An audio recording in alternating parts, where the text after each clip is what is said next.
Howdy. What up? Yeah, Happy Money Monday, fellas. That was completely unprompted too, as well.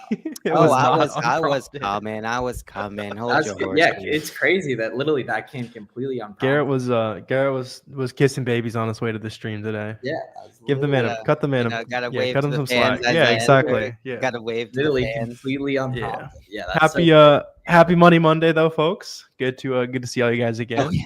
Garrett being slow, completely. I should have deleted it. Yeah.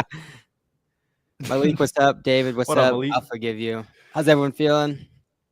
Yeah, I totally should delete it. Malik in the cut. What up, Malik? Yeah, David. Yeah, cool, sweet. So yeah, whatever questions y'all got, let us know. We should have Corey joining in too, as well. For those of you guys who are either like fresh beginner Amazon sellers or you're looking to start the Amazon wholesale business model in 2025, last week we posted 2 really good Buy Box Bandits episodes. One on getting started selling on Amazon with Warner, right? And then one on getting started with wholesale with Corey. So you guys should check out all those on your favorite podcast platform. Corey channel live. Corey. Oh, we got him in here. Yes, sir. Yes, sir. Yes, what sir. up, Corey? Right late there. Mr. Lighting. Yeah. How we living? That looks good. Yeah. What's the under over on how many times it's gonna go pure red today? Ooh, yeah. I'm setting the line at 2.5. Yeah, the blue light will like go off every like 10-15 minutes or so. So yeah, probably at least once or twice. So hammer the under. Okay.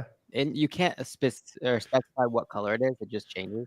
No, you can. So I've got one that's like bright red right here, one that's bright blue right here, and they just combine for kind of like a pinkish purple. But sometimes, again, the blue one will just like short out for a couple of seconds, then it just looks like I'm in like hell, just like all red. That makes you pay that electric. That's when the suppliers say no. You kick on the full red. It's like what did you say to me? And then you're on the video calling like, all right, sorry, sir. We should actually get that. We'll get the price sheet set right away. Some mood lighting. That'd be great. Yeah, absolutely. So let us know what Amazon questions we can answer for you guys. A lot of you guys have been getting after it in January here, taking full advantage of 2025. Been loving seeing all the boxes and shipments going out on social media. So keep up the good work there. And yeah, let us know what we can help you with. Tony says interesting. I'm gonna Google it here. Interesting. Why do some stores remove the transparency tag from electronic clearance? That's a good question. I mean, technically, if as being part of the transparency program, the manufacturer agrees to put transparency labels on every single unit they manufacture, not just the units going on Amazon. So if the transparency tags are removed, it could either be the clearance company remove those tags, or maybe the manufacturer didn't apply them to those units. Could be any number of issues. Should I create an LLC? Yeah, Cat King. So you're not required to. It's kind of a personal choice. You should do some, research on like popular asset structures and everything, but you're not formally required to. Janelle says, I went through my applications in my seller account and saw them approved for various brands, but I don't recall submitting the actual applications. Is that normal? I don't think they would just show in there, right? Probably either you might have done the auto ungates, like anything you didn't have to apply for but auto approved, it would show up there, Janelle. That's probably what that is. You might have also just clicked the request in SellerAmp too and not recall it. On that, for those of you guys watching, right? There's lots of auto ungates. Like if you are confused on gating or anything like that, there's good tutorials out there. But there are a bunch of automatic approvals, right? J. Crew Mercantile, Stafford, 32 Degrees, Athletic Works. There's a bunch of them, yeah. Walk of shame. That's funny, Mira. Day and forgot my TJ Maxx card. Oh, that's you'll probably never forget it though. You know what I mean? Even writing something down like that, you'll probably remember it from now on. Can I open an Amazon seller account outside the U.S.? I have my LLC, but I have to travel outside the country. I'll be out of the country. I'll have the documents. Would that be a problem? I don't know if they're doing postcard verifications these days, but potentially. But as long as someone can receive it and tell you the code at that address, you'll be good to go. But regardless, I mean, you're watching our stream on a Monday afternoon, like go through the process and find out, you know what I mean? But I don't think it'll be an issue. Yeah. I think they're still doing postcards. I haven't heard anyone talking about the video interviews, but I've seen a couple people talking about postcards. Feels like they change the sign up process all the time. My husband and I are learning. We're new here. We're learning a lot from you guys. Don't have a shipment yet. We're learning. Yeah, I mean, this is a good place to be. Ask any questions. We all have tons of hours of YouTube, Twitter content, all good stuff that you can continue to kind of just indulge yourself in what we're talking about. But you're in the right spot. Yeah, 100%, Bianca. Whatever you need to make sure to to let us know here. What lane isn't oversaturated? Nothing is oversaturated if you're good, and everything is saturated when you're a beginner and are still learning, right? That provides opportunity because that shows you that business models don't fail, people do. Business models don't succeed, people succeed, right? And that if you commit something for 6 months or for a year, it's going to be pretty difficult for you not to get pretty good at it in general. But if you're only willing to put in a couple of weeks or a couple of months, there's pretty much 100% guarantee that you're not going to find massive success. The compounding returns in life, right, whether in health, wealth, and relationships, come over the long term. That's such a good point too about like, not that business model's irrelevant, because obviously you don't want to be like starting a newspaper in 2025 or something crazy. But in general, it's like successful people are going to crush it regardless of what business they're in. Every model that we're a part of, right, whether it's wholesale, arbitrage, whatever, anything regarding selling on Amazon, there are people that are going to say it's oversaturated, but it's not. It's really just a skill issue at the end of the day. It's an issue of who you know a lot of the times too. And it's just an issue of not being in the game long enough, because I've said this a million times, but you rarely meet an Amazon seller who's been actively selling for more than 2 years who isn't doing well, right? Relatively speaking. Borderline impossible. Yeah. Yeah. Do I have to email some companies for an invoice? I'm having trouble understanding how to get one after purchasing an online product for ungating. Yeah. So in 2025, you're just going to use the emails. You could ask them for a formal invoice. It's not really going to change much. So you could totally ask them for a formal invoice. However, those emails are going to be how you're going to do it. Yeah. Yep. Garrett, where's your house plant? Where's my house That's plant? funny. Yeah, I guess you're the one missing a Oh, plant. Yeah. I never realized you had one in the background, Corey. Looks good. Oh yeah, We got a couple leaves from Miles over there, so we're good. I noticed. We're covered. As a few. Yeah. Need an LLC to get tax exempt in some states, yes. In some states, no. Here, but getting tax exempt, getting a reseller certificate is a really good play to help avoid sales tax. And honestly, if you're even considering getting sales tax exempt and you are in a state that requires an LLC, you should probably go through with the LLC process. Okay, let's save Kat $5,000 here. So she says there are people on social media offering an Amazon FBA system for $5K. Is it worth investing the money, or should I build it myself from scratch? So Kat, think about it this way, right? Because when I tell people this version, they realize how crazy this whole thing is. So basically what the ad that you saw is saying is, hey Kat, give us $5,000 up front and we will give you $1,000, $2,000, however much they claim every month for the rest of your life. And when you think about how ludicrous that statement is, it's like, okay, I give this guy $5K and then he's going to give me $2K back every month forever. Like, it just doesn't make sense, right? It's not very realistic, because if that were true and if that were legal and if that worked, then everybody would do it and then it would no longer work. So the answer is no, it's a scam 99.99% of the time. And learning to build the system yourself and build the business yourself and all the skills and everything that comes as a part of that is very worth it and is kind of the whole point. Yep, that's 100% true. Do I need an LLC in Florida? I believe you do, but here, just give it a quick Google search. I'm sure you'll get verification on that. Does it usually cost to get a tax exempt certificate? Not the times I've done it. Yeah. And it saves you a shitload of money too. Oh yeah. It might cost to get like the business entity that can get one. Some states you can get it without a business entity, but no, you get that resale permit. Pretty much any store will take it in person. Mira, I think you were even saying we're hitting some TJ Maxx, so that'll save you money immediately right there. But and then some websites will also take it. Just look up which websites take it and which don't. So a lot of them you have to be a 501c3 or like a charity for them to accept it online, but you can still give it a whirl, see if they take it. Yeah, and a lot of which is a huge hurdle we have to jump over in the store. You actually have to like reach out to the manager in the store. Talk to him. Yeah. You got to be willing to do that though if you're gonna make money. Yeah. Can you guys talk about how to get a reseller certificate for a tax exempt? Just look up a CPA YouTuber in your state. Each state, it's like fill out these 2 forms and then you get it mailed to you or get it online. But yeah, just look up like how to get tax exempt your state. Yeah. I would love to see a female Amazon seller on the panel. We've done a bunch on Buy Box Bandits. Yeah. This is just the typical cast, Elizabeth. It's not. It's just the 4 of us. We do it every week. It's not nothing crazy. Yeah. It's about FBA selling. Nah. Andy, you've been coming to these for years. So I'm sure he's bantering, obviously.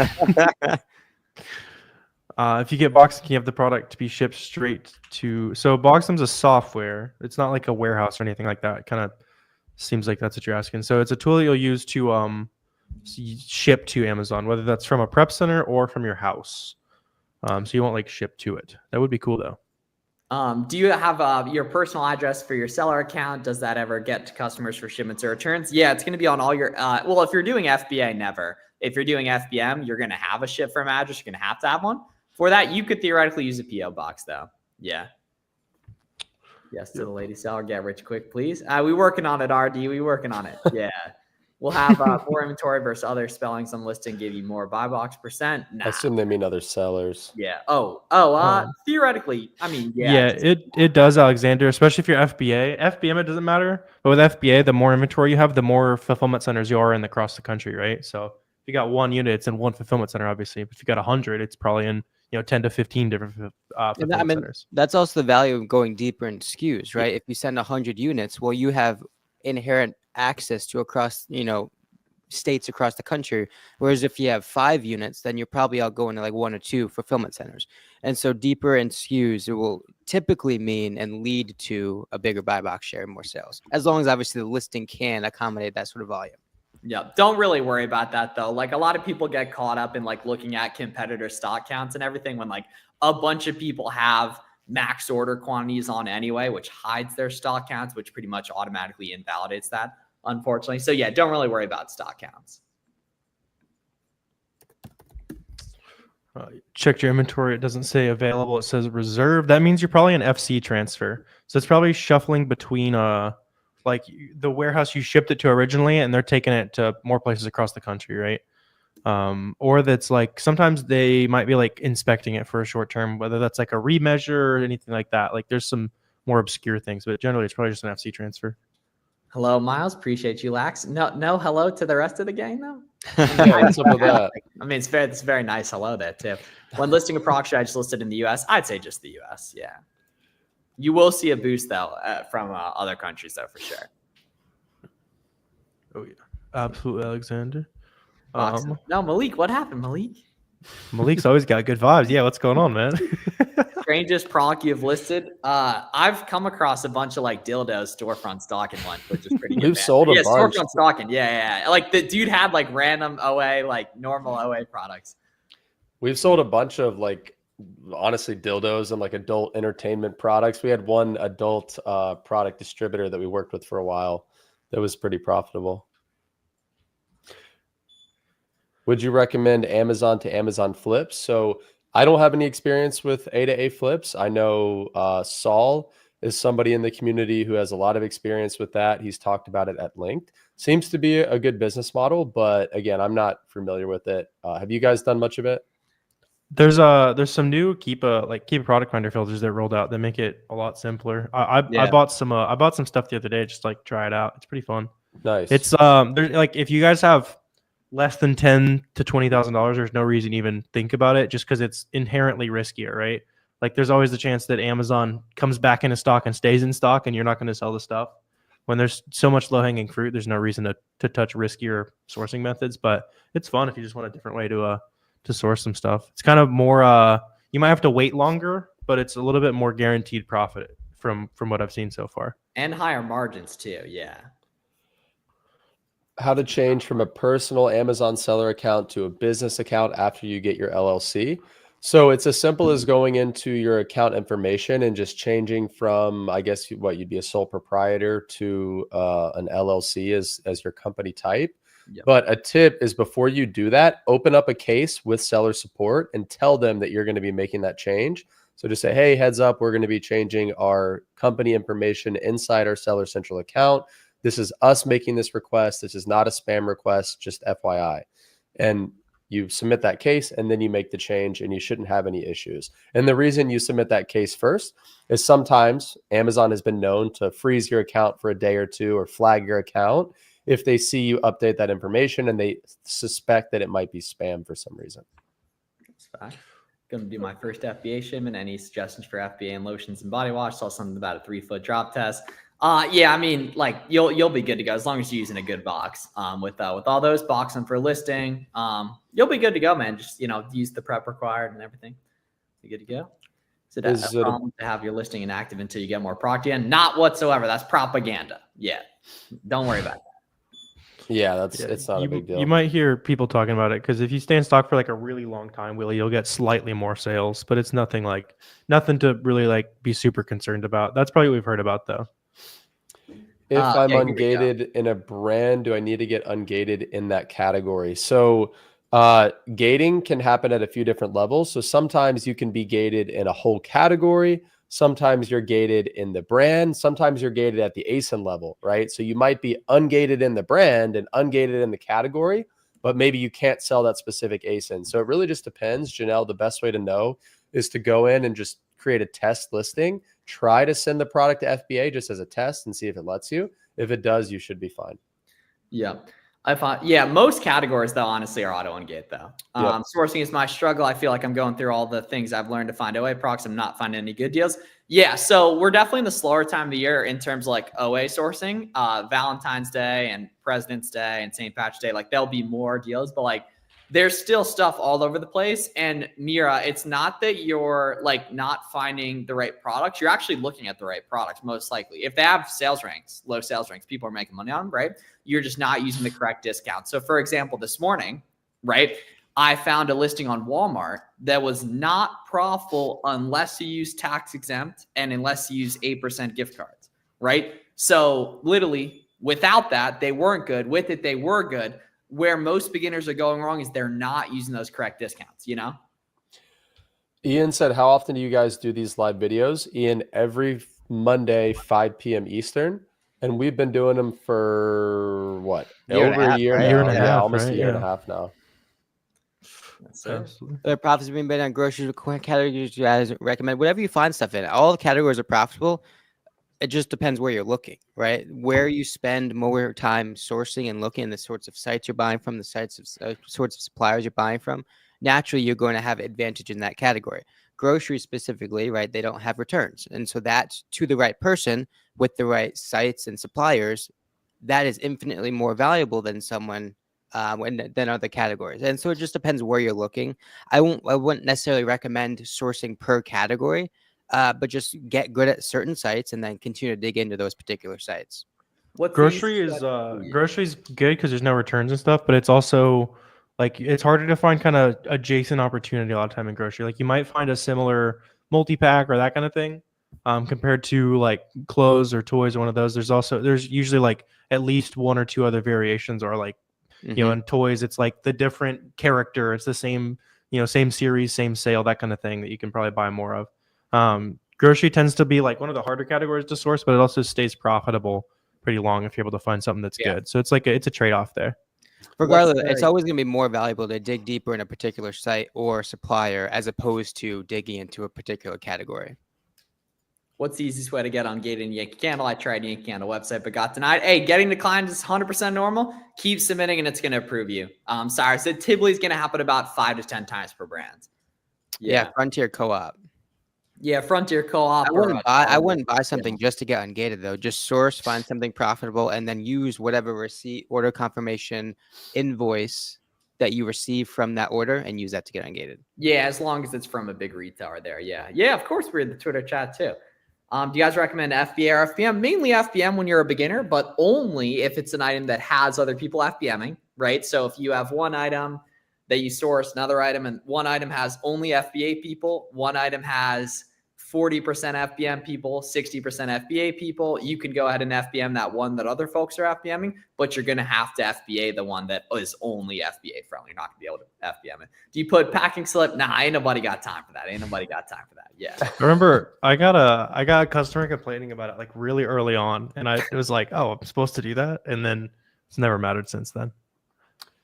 What is the expiration length on grocery? I think the like rules. Technically, I think it's got to arrive at an FBA fulfillment center with minimum 90 days out from the expiration. Yeah, and that's 90 days plus the serving size. So if you're selling a supplement, right, and let's say it's a 90-day supply of this supplement, well, your expiration date needs to be 90 days out from when it hits FBA plus another 90 days to account for the serving size. So that's 180 days in that case, right? Again, it varies slightly based on the type of consumable product. So I would just Google search Amazon FBA expiration requirements, and it's going to list them all out for you because they do change from time to time. How come a store receipt is okay to submit for RA? It's interesting for like inauthentic complaints. Yes, for on-gate requests, typically no. Unfortunately, yeah. Just because they want to see your info on it, and Yeah. they're not gonna write down your info on the receipt. Can you explain why using SSA can make FBM competitive compared to FBA? So it's not really gonna like change how competitive it is with an FBA offer if the listing is super FBA friendly. Like if you're looking at buy box and there's just no rotation FBM, it's not going to change much. It basically just kind of helps you offer the customer the kind of the best shipping window on their end, right? And then it also protects you in case it doesn't show up by then. If you have your own like custom template, you could accidentally like overpromise and be late, and then you could get dinged for a late delivery rate basically. But you're not really like if FBA sellers are hogging sales, they're still going to beat you as an FBM seller. So Kat, good question here. Why do people fail in e-commerce? And there's really just two answers. So the main reason people fail is they're doing the right thing. They're just not doing it long enough. So they're just not consistent enough, right? They make 10 calls, but they do it, every other week for 4 weeks, and they say it doesn't work. So they just 100 emails and then call it. Yeah. So it's either lack of consistency or just lack of doing things long enough. So they might be doing the right things and they might be consistent, but they just don't do it long enough. So it's either consistency or time in the game. It's really the only two things that cause people to fail. And then Miles is also going to add just not talking to enough people, right? Not talking to enough people in the space. That's, a direct correlation. Everyone that we know that's consistently putting out material, putting out content, documenting, right? Not even necessarily whatever content you're putting out, like being in the space, being a member of the space, you naturally have a way more advantages than people that are just hiding out in the shadow. Can we ungate Lego? Yeah, Lego is hard gated for most people right now, but Target's a great site to ungate from. Yeah. Yep. The box also just like not following the rules, buying from shady suppliers, buying from like selling things not according to the listing, shipping. Just not doing the simple things that Amazon wants you as a seller to do. That's kind of going without being said.